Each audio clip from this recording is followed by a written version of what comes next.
Traditional project management relies on perfectly predictable plans.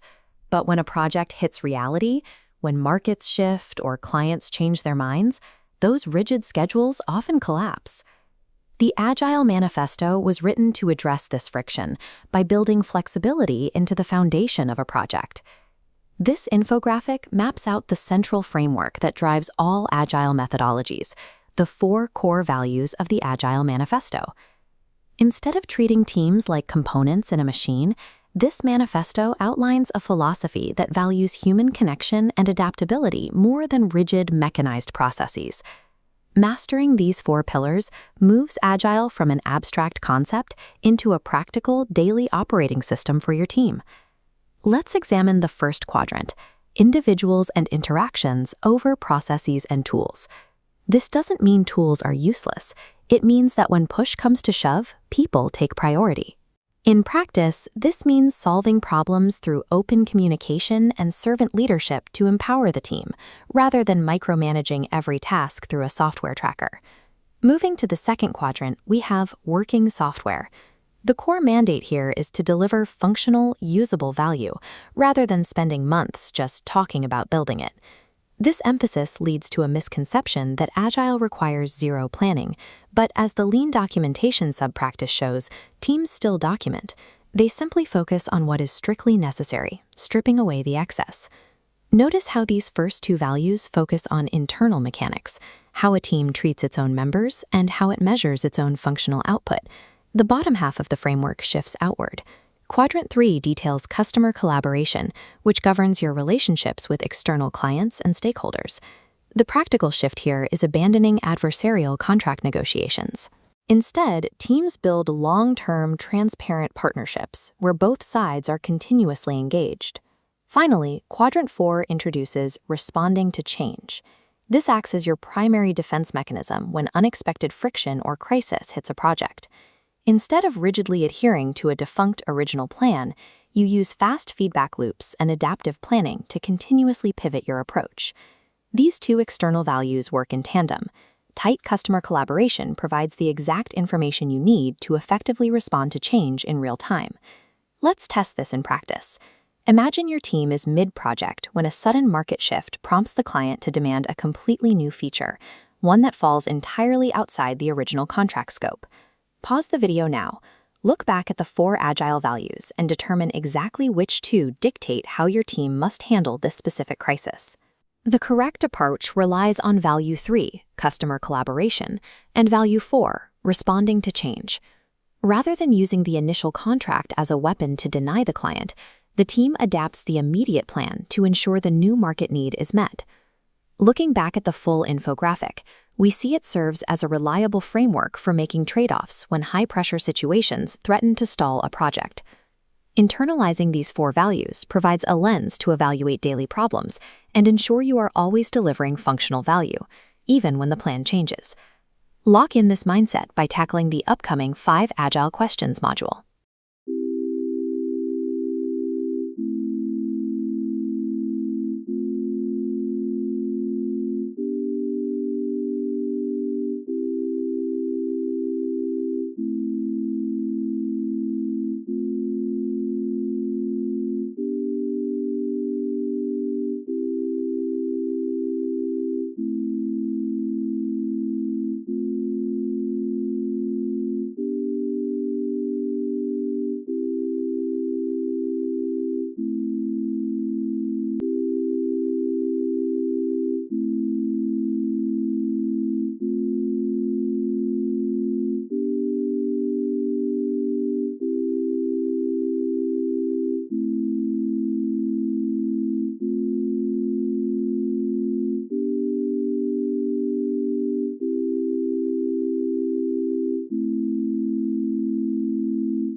We're actually going to uncover the underlying philosophy that makes them right.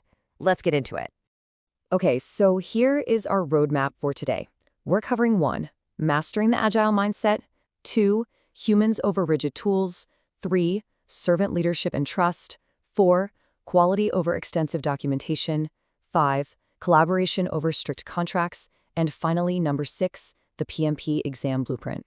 All right, let's dive right in. Section 1, Mastering the Agile Mindset, Shifting Your Paradigm.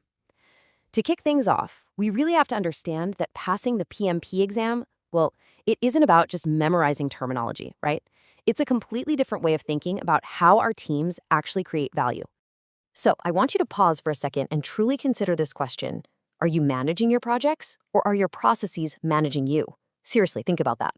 In traditional project management, we so often just hide behind our processes. But in Agile, the process is supposed to serve the team's ability to deliver. I want you to keep that exact framing in mind as we look at our very first scenario. Section 2, humans over rigid tools, solving human interaction issues first. Now, it sounds completely obvious to prioritize human interaction over rigid processes and tools, but man, it is incredibly easy to get wrong in practice. Imagine the super high stakes of a global financial company. Now picture this scenario. A highly sophisticated management platform has actually caused the daily scrums to devolve into these robotic, impersonal status reporting sessions. Developers are just hiding behind tickets, misunderstandings are spiking, integration defects are piling up, and to top it all off, senior management is demanding better productivity, but absolutely refusing to drop the approved tools. Sounds like a nightmare, right? Well, the crucial point here is how you react to this. The classic PMP exam trap is believing that Agile means rejecting enterprise tools entirely. Do not just throw away your architecture. The actual learning trigger here is recognizing the exact moment when a structured process becomes a roadblock. The correct move? Facilitate a workshop. Establish new working agreements so you can improve behaviors before you even touch the technology.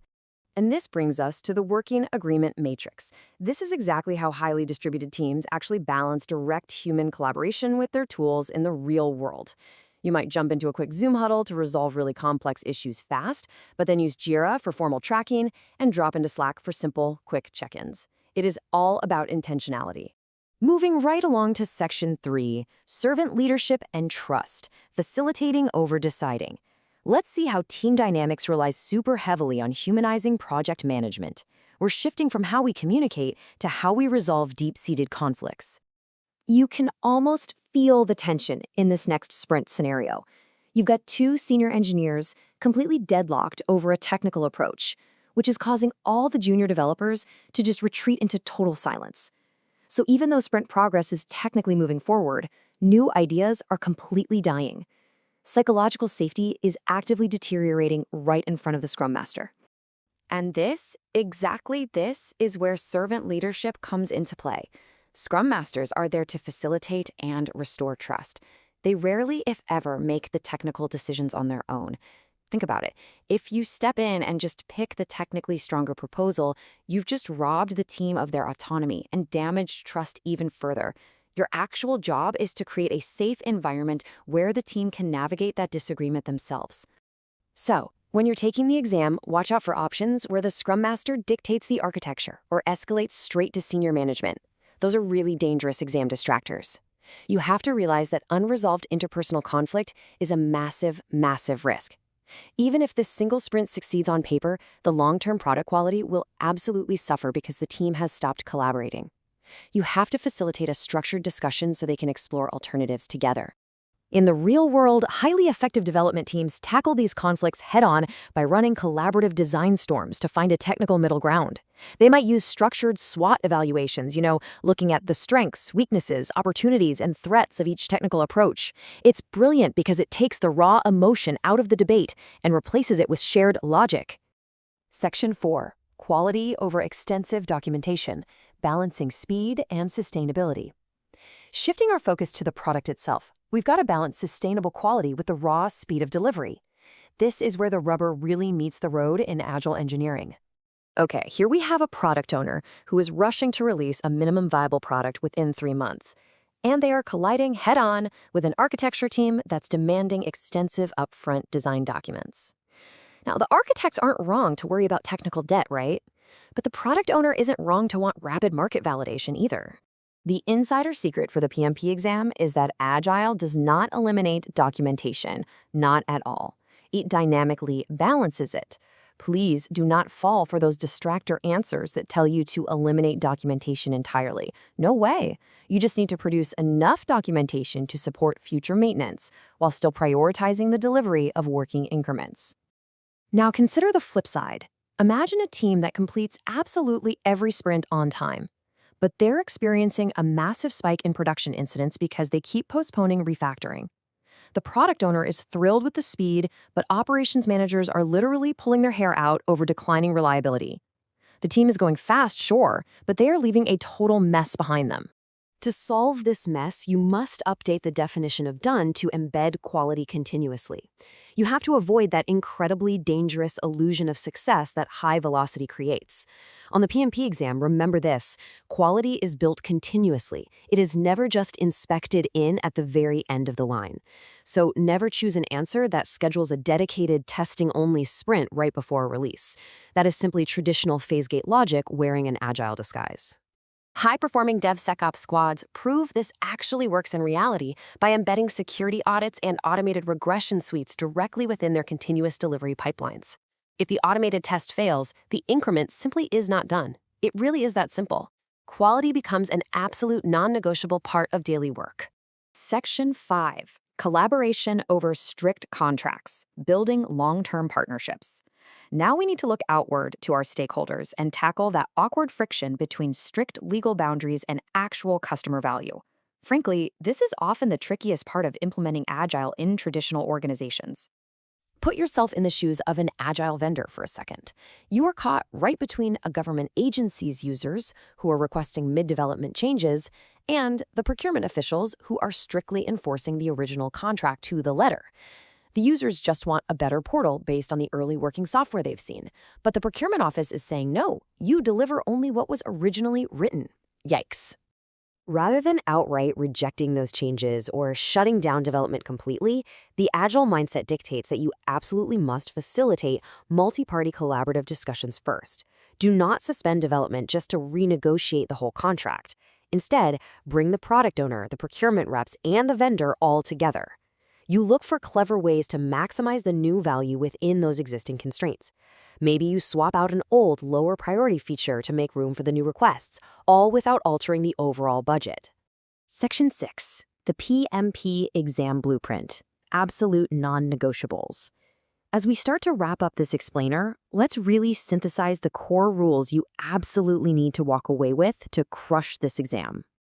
Remember these core rules we've derived from our scenarios today. First, always prioritize human interaction and trust. Second, builds quality continuously, like an infinite loop. Third, foster collaborative partnerships. And finally, as a massive general rule for the exam, immediately cross out extreme, unilateral decisions. They are almost always incorrect distractors. Remember your role. You facilitate, you don't dictate. I'm going to leave you with this final thought to reflect on your own leadership style. When you go back to work tomorrow, take a hard look at the tools you use, the meetings you hold, and the way you handle team conflicts. Ask yourself, are your current workplace processes serving your team, or is your team serving your processes? Thank you so much for joining this explainer, and hey, keep questioning the process.